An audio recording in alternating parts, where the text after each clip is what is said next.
Halo guys, di sini saya akan mereview sebuah aplikasi yang bernama aplikasi Koperasi Simpan Pinjam Plus Akuntansi.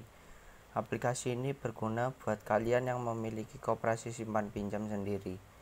Nah, yang langsung saja, pertama-tama kita login terlebih dahulu. Username-nya admin, passwordnya juga admin. Kemudian login. Nah, setelah login, di sini ada beberapa menu. Ada menu master, simpanan, pinjaman, akuntansi, dan laporan. Yang pertama-tama kita review adalah menu master. Di menu master ada anggota, jenis simpanan, tahun aktif, dan contoh buku simpanan sukarela. Mari kita lihat anggota terlebih dahulu. Nah, di menu anggota ini digunakan untuk memasukkan data anggota koperasi. Kemudian kita lihat menu lainnya. Nah, ini menu jenis simpanan. Di menu jenis simpanan ini digunakan untuk memasukkan jenis simpanan. Sini ada jenis simpanan pokok, simpanan khusus, sukarela, dan wajib. Kemudian menu tahun aktif. Nah, di menu tahun aktif ini digunakan untuk menambah, mengubah, dan menghapus data tahun aktif. Kemudian di contoh buku simpanan sukarela. Nah, di menu ini digunakan untuk mencetak contoh buku simpanan sukarela para anggota. Kemudian kita ke menu simpanan. Nah, di menu simpanan ini ada menu lagi.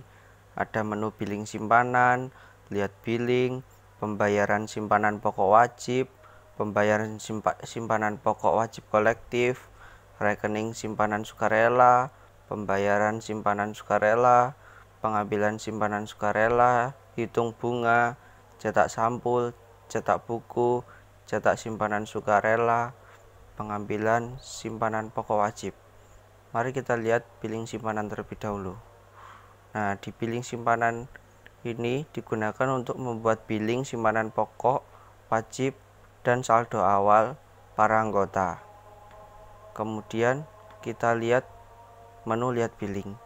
Nah, di menu ini digunakan untuk melihat tagihan simpanan pokok, wajib, dan saldo awal.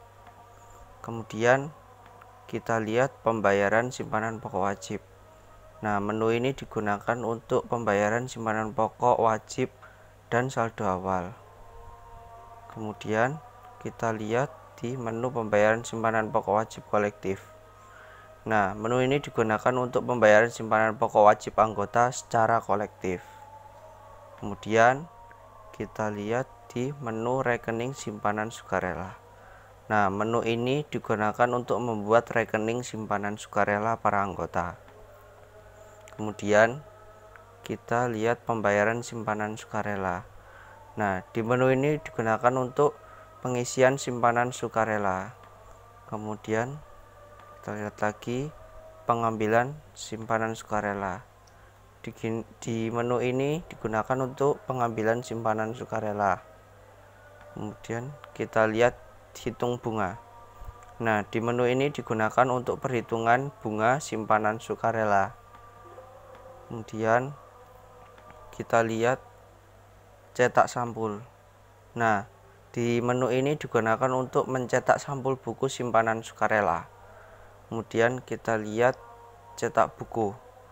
Nah, menu ini juga digunakan untuk mencetak, tapi ini digunakan untuk mencetak buku simpanan sukarela. Kemudian kita lihat cetak simpanan sukarela. Nah, di menu ini juga untuk mencetak juga, tetapi digunakan untuk mencetak data simpanan sukarela. Kemudian kita lihat pengambilan simpanan pokok wajib. Nah, menu ini digunakan untuk pengambilan simpanan pokok dan wajib para anggota.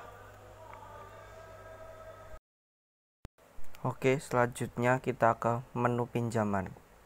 Di menu peminjaman ada menu lagi peminjaman, buat tagihan, lihat tagihan, pembayaran pinjaman, pembayaran pinjaman kolektif, koreksi pinjaman, koreksi pembayaran. Pertama-tama kita lihat menu peminjaman. Di menu ini digunakan untuk memasukkan proses peminjaman nasabah. Kemudian kita ke menu buat tagihan. Nah, menu ini digunakan untuk memproses tagihan nasabah. Kemudian kita ke menu lihat tagihan.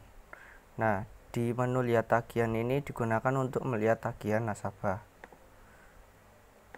Lalu di pembayaran pinjaman, menu ini digunakan untuk memasukkan pembayaran nasabah. Kemudian kita ke menu pembayaran pinjaman kolektif.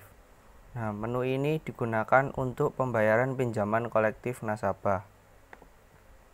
Kemudian kita ke koreksi pinjaman. Nah, di menu ini digunakan untuk memasukkan proses koreksi peminjaman nasabah. Lalu kita ke menu koreksi pembayaran. Nah, menu ini digunakan untuk memasukkan koreksi pembayaran nasabah. Kemudian kita ke menu akuntansi. Di menu akuntansi yang pertama-tama ada menu periode. Nah, menu periode ini digunakan untuk memasukkan periode akuntansi. Kemudian kode akun. Nah, menu ini digunakan untuk memasukkan kode akun. Seperti contoh kas koperasi, pinjaman anggota, laba rugi, bunga peminjaman, bayar listrik, seperti itu. Kemudian kontak.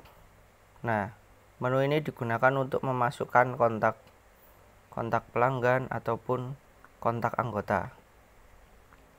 Kemudian menu saldo awal. Di menu saldo awal digunakan untuk mencatat saldo awal. Kemudian menu kas masuk. Nah, menu ini digunakan untuk mencatat kas masuk. Lalu kas keluar. Menu ini digunakan untuk mencatat kas keluar. Kemudian laporan jurnal. Menu laporan jurnal ini digunakan untuk mencetak laporan jurnal. Kemudian laporan buku besar. Nah, menu ini digunakan untuk mencetak laporan buku besar. Kemudian laporan laba rugi. Menu ini digunakan untuk mencetak laporan laba rugi. Lalu yang terakhir, laporan neraca. Nah, menu ini digunakan untuk mencetak laporan neraca. Nah, menu yang terakhir adalah menu laporan. Nah, di menu laporan ini berisi laporan-laporan seperti laporan anggota, peminjaman, pembayaran asuransi, pembayaran administrasi, pembayaran pinjaman, dan lain-lain. Nah, laporan-laporan ini bisa kalian cetak. Sampai sini saja review singkat dari saya. Bila ada kurangnya mohon maaf. Dan jangan lupa like, comment, and subscribe. See you.